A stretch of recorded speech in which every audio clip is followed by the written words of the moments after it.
तो पिछले एपिसोड में हमने देखा कि एस को एक नया दोस्त मिला था, ब्रॉक। और वो दोनों एक नए शहर में आकर पहुंच गए थे जहां पर एक पोकेमॉन कॉन्टेस्ट हो रहा होता है और ब्रॉक उसमें पार्टिसिपेट करता है लेकिन वो जीत नहीं पाता। तो अब आगे सूरज की किरणें पेड़ों के ऊपर पड़ रही थी। एस, पिकाचू और ब्रॉक पहाड़ के रास्तों पर चल रहे होते हैं।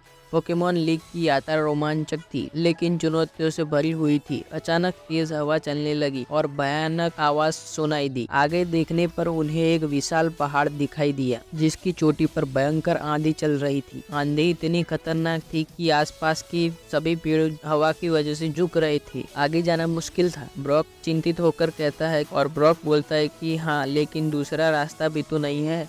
एस ने जवाब दिया। तभी उन्हें दूर से किसी की रोने की आवाज़ सुनाई दी।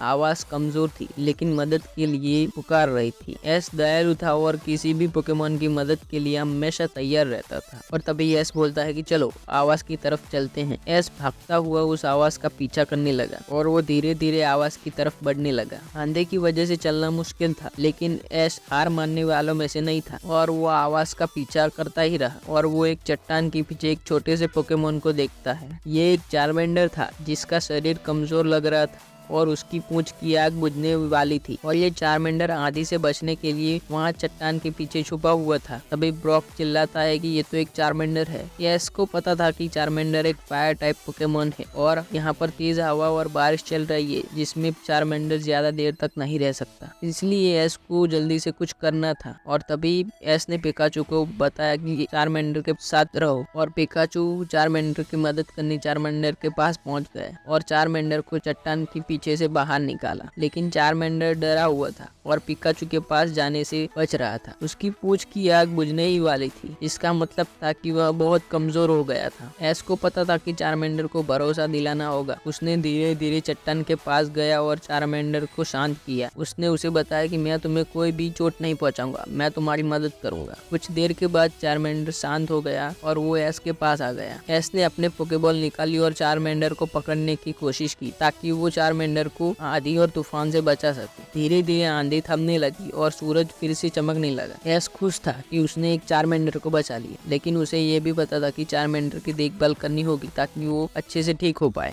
ब्रॉक भी चारमेंडर को देखकर खुश हुआ।